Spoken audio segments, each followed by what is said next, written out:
नमस्कार दोस्तों, welcome back to your own channel Wealth Saga. आज 6 जुलाई 2021। इस इंपॉर्टेंट वीडियो में हम लोग इवनिंग रैप की डिटेल्स तो जानेंगे, साथ में हम लोग उस स्टॉक के बारे में जानेंगे जिसमें कि एक बड़ा मोमेंटम आ सकता है, क्योंकि काफ़ी सारे लोग कह रहे थे कि सर हमको एक स्टॉक डिस्कस किया करिए जिसमें कि एक बड़ा मूव आ सकता है, ताकि हमको स्टॉक स्पेसिफिक भी नॉलेज मिलती रहे। तो दोस्तों आगे हम लोग स्टॉक के बारे में बातचीत करेंगे। फिलहाल अगर हम लोग बात करें निफ्टी 50 की, तो आज के दिन निफ्टी 50 ने 15,850 के नीचे वापस क्लोजिंग दे दी। अगर बात करें सेंसेक्स की, तो सेंसेक्स ने अपनी जगह को मेंटेन रखा हुआ है।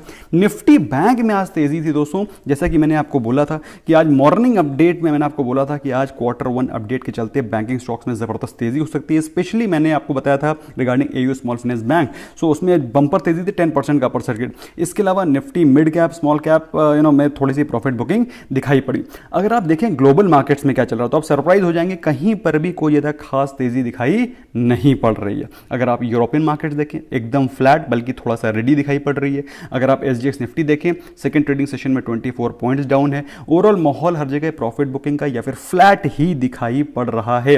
यस, अगर आप बात करें आज तेज कौन से स्टॉक्स थे, तो दोस्तों आज जो कंस्ट्रक्शन और इंफ्रा के स्टॉक्स से काफी तेज दिखाई पड़ रहे थे, specially cement sector stocks, UltraTech cement, Shri cement, Ambuja cement पे दोस्तों हम लोगों ने आज ट्रेड किया था और बंपर प्रॉफिट भी कमाया था। इसके अलावा दोस्तों HDFC बैंक, बजाज फाइनेंस, दोस्तों बजाज फाइनेंस से मैंने ट्रेड लिया था, बट अनफॉर्चुनेटली जैसे मार्केट में गिरावट शुरू हुई, उसमें भी प्रॉफिट बुकिंग शुरू हो गई थी थोड़ी सी, जिस चक्कर में मेरा स्टॉप लॉस हिट हो गया। बट दैट्स ओके, प्रॉफिट बनाना है तो कभी कभी थोड़ा मोड़ा अपने प्रॉफिट्स को बचाने के लिए स्टॉप लॉसेस को भी रखना पड़ता है। एनीवे, बात करें टॉप लूजर्स की, दोस्तों टॉप लूजर्स में थे Tata Motors, Gland, Tech Mahindra and TCS। These were the other top losers of Nifty 50। दोस्तों ऑप्शन के डेटा को भी देखेंगे, पहले क्विकली देखते हैं कि हमको चार्ट पे क्या दिखाई पड़ रहा है। तो दोस्तों अगर आप चार्ट पे देखें, तो जैसा कि आपको पहले ही बताया गया है कि निफ्टी बैंक और निफ्टी 50 अपने एक इंपॉर्टेंट ट्रेंड लाइन के सपोर्ट पे चल रही है, लाइक दिस। सो अभी फिलहाल मार्केट में माहौल बुलिश ही है। आज के दिन अगर निफ्टी बैंक के बारे में बातचीत करें तो माहौल बुलिश ही था। स्पेशली HDFC बैंक, दिग्गज बैंक्स ने इसको आज पुल अप कर रखा था, जिसकी वजह से आपको निफ्टी बैंक में कोई वीकनेस दिखाई नहीं पड़ी। अगर आप इंट्राडे चार्ट देखेंगे तो आपको दिखाई पड़ेगा कि ऑल्दो मार्केट में तेजी काफी थी, निफ्टी बैंक काफी तेजी दिखाई पड़ रहा था, लेकिन आखिरी के एक घंटे में निफ्टी बैंक में भी अच्छी खासी प्रॉफिट बुकिंग आई थी। फ्रॉम 35,800, 35,800 के हाई से उसने गिरावट दिखाई ऑलमोस्ट 300 पॉइंट्स। छोटी मोटी गिरावट नहीं है। तो दोस्तों कल के दिन अगर आपको मार्केट में थोड़ा सा वीकनेस दिखाई पड़ती है, so you should not be surprise. अगर हम लोग निफ्टी 50 के बारे में बात करें, गैप अप ओपनिंग हुई, there was solid gap up opening. उसके बाद मार्केट में तेजी बनी रही और ऑलमोस्ट 15,920 सेम वही लेवल, 15,920 सेम लेवल था जहां से पिछली बार प्रॉफिट बुकिंग हुई थी। सेम लेवल पे आज भी प्रॉफिट बुकिंग हो गई, और छोटी मोटी नहीं, देखा जाए तो ऑलमोस्ट 100 प्लस पॉइंट्स की प्रॉफिट बुकिंग हुई है। दोस्तों इस लेवल पे 15,900, 16,900 ये लेवल पे मार्केट तभी एक ब्रेकआउट देगी, एक जबरदस्त मूवमेंट आएगा जब FIIs का पार्टिसिपेशन आएगा। अगर FIIs पार्टिसिपेशन नहीं होगा तो भाई मार्केट में तेजी आने की संभावनाएं बहुत कम है। तो क्या यहां से गिरावट आ जाएगी? दोस्तों यही कंसोलिडेशन का फेज है, यही कंसोलिडेशन चलता रहेगा। तेजी आएगी, उसके बाद कंसोलिडेशन, तेजी आएगी, थोड़ी सी गिरावट, तो बेसिकली मार्केट एक रेंज बाउंड मोमेंटम करती हुई रहेगी। So you should be expecting the very same. अगर हम डे चार्ट पे देखें दोस्तों, तो अच्छा खासा आपको एक हैंगिंग मैन पैटर्न दिखाई पड़ रहा है। हैंगिंग मैन तो नहीं कहेंगे आप, एक बियरिश हैमर कह सकते हैं आप ऊपर के लेवल से ऐसे जो कैंडल बन रहा है, काइंड ऑफ इन्वर्टेड हैमर कह सकते हैं आप,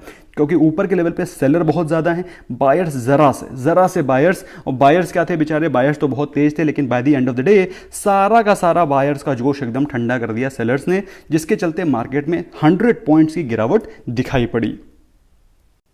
तो दोस्तों अगर आप ऑब्जर्व करें बैंक निफ्टी को, तो बैंक निफ्टी के जो ऑप्शन डेटा है उसमें आपको दिखाई पड़ रहा है, जो कॉल राइटिंग की पोजीशन सबसे ज़्यादा बनती हुई दिखाई पड़ रही है, वो दिखाई पड़ रही है 36,000 पे, जो कि बताता है कि 36,000 will remain a major resistance on upside. नीचे के लेवल में बात करें तो 35,000 के लेवल पे सबसे ज़्यादा पुट राइटिंग हो रखी है। तो बेसिकली ये वो रेंज है जहां पे मार्केट कंसोलिडेट करती हुई दिखाई पड़ेगी, क्योंकि जो मैक्स स्पिन का डेटा है वो अभी भी 35,500 ही दिखा रहा है। Overall market is likely to consolidate in this given range only. वहीं निफ्टी 50 के बारे में बात करें तो आज के दिन आपको कॉल राइटिंग की पोजीशन ज़्यादा एग्रेसिव दिखाई पड़ रही है विजा वी पुट राइटिंग, जो कि बताता है कि कल के दिन भी मार्केट में आपको वीकनेस एक्सपेक्ट करनी चाहिए। फ्रेश कॉल राइटिंग की पोजीशंस क्रिएट हुई हैं दोस्तों, which is not a very great sign, क्योंकि कल के दिन पुट राइटिंग की पोजीशन ज़्यादा थी। कल पुट राइटिंग ज़्यादा हो रखी थी तो आज मार्केट में आपको तेज़ी दिखाई पड़ी थी, दिखाई पड़ी थी कि नहीं दिखाई पड़ी थी। अब आज कॉल राइटिंग की पोजीशन ज़्यादा है तो कल आपको मार्केट में वीकनेस एक्सपेक्ट करनी चाहिए। और बाई चांस अगर कल मार्केट थोड़ा सा पॉजिटिव ओपन होती है तो फिर आपको एक अच्छी शॉर्ट कवरिंग भी दिखाई पड़ सकती है और मार्केट में तेजी भी दिखाई पड़ सकती है। लेकिन अभी के बारे में बात करें तो अच्छी खासी कॉल राइटिंग दिखाई पड़ रही है, जो कि एक बेरिश मोमेंटम का सिग्नल है। दोस्तों कुछ और भी स्टॉक स्पेसिफिक न्यूज़ है, लेकिन उससे पहले क्विकली मैं आपके सामने एक स्टॉक डिस्कस करना चाहता हूं जिसका नाम है आरबीएल बैंक। अगर आप आरबीएल बैंक के चार्ट को देखें तो दोस्तों इसने काफ़ी ज़्यादा कंसोलिडेशन देखा है और कंसोलिडेशन देखने के बाद काफ़ी दिनों के वीकनेस के बाद स्टॉक में एक बार फिर से एक ब्रेकआउट पैटर्न बनता हुआ दिखाई पड़ रहा है। स्टॉक अपने एक रेंज में ट्रेड कर रहा है और जैसे ही उसने 220 के लेवल्स, 217 के level, in fact I would say 215 से 217 के लेवल के ऊपर क्लोजिंग दी।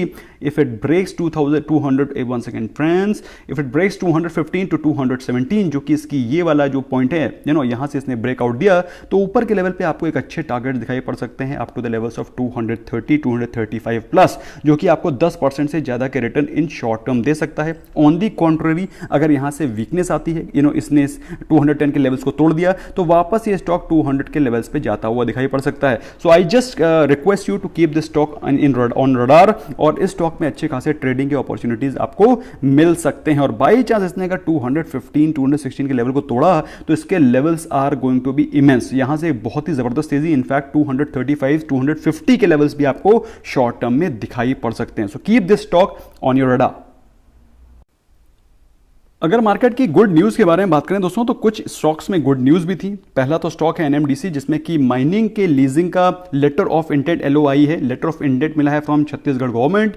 इसके अलावा टाटा स्टील में बड़ी ही पॉजिटिव न्यूज़ थी कि टाटा स्टील ने ऐसी न्यूज़ है कि इंडिया की जो स्टील डिमांड है वो करीब 20% के आसपास 2021 में ग्रो होती हुई दिखाई पड़ रही है और 55 मिलियन टन की कैपेसिटी को ग्लोबली वो 2030 तक एक्सपैंड करना चाहते हैं। तो basically Tata steel wants to be a major player in steel production in the world। तो जो लोग टाटा स्टील में लॉन्ग टर्म के लिए निवेशित हैं वो अपने आप को, उनके लिए ज़बरदस्त इन्फॉर्मेशन है, लेकिन समहाउ मुझे जो कमोडिटी सेक्टर के स्टॉक्स हैं जिनमें ज़्यादा मैं लॉन्ग टर्म के लिए होल्ड नहीं करता हूँ। ये मेरा पर्सनल ओपिनियन है, you may have your own personal opinion, ठीक है। तो आप लोगों में से कितने लोगों के पास टाटा स्टील पोर्टफोलियो में है, do let me know in the comment section, और किस प्राइस पे है, that is also equally important. और टाटा स्टील ने भी बोला है कि FY22 में वो करीब 10,000 से 12,000 करोड़ के आसपास का केपेक्स भी करेंगे। और दोस्तों केपेक्स को जनरली स्टॉक मार्केट में ज़्यादा अच्छा नहीं माना जाता, क्योंकि कंपनीज के जेब से जब पैसा निकलता है,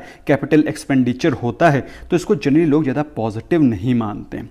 एनीवे, इसके अलावा दोस्तों टाटा मोटर्स में कुछ न्यूज़ थी। जैगुआर लैंड रोवर का जो क्वार्टर वन की बात कर रहा हूँ, क्वार्टर वन की रिटेल सेल्स हैं वो 68% अप का डेटा था, लेकिन ये डेटा गुड दिख रहा है, लेकिन निगेटिव क्या है उसके बारे में यहाँ बात करते हैं। पहली चीज़ तो जो ब्रेंट क्रूड है, ब्रेंट क्रूड भी इंडिया के लिए अगर बढ़ता है, जब क्रूड के प्राइसेस इंडिया के लिए बढ़ते हैं, they are not a very great sign for India. फिलहाल ब्रेंट क्रूड पहुंच गया 77 पे और $80 के आसपास पहुंचने जा रहा है, और 80 डॉलर के प्राइस को एक काफ़ी महंगा प्राइस समझा जाता है as far as crude parlance is concern. Tata Motors की जो JLR की यूके सेल्स हैं वो 3.7% डाउन है, 3.7% डाउन है।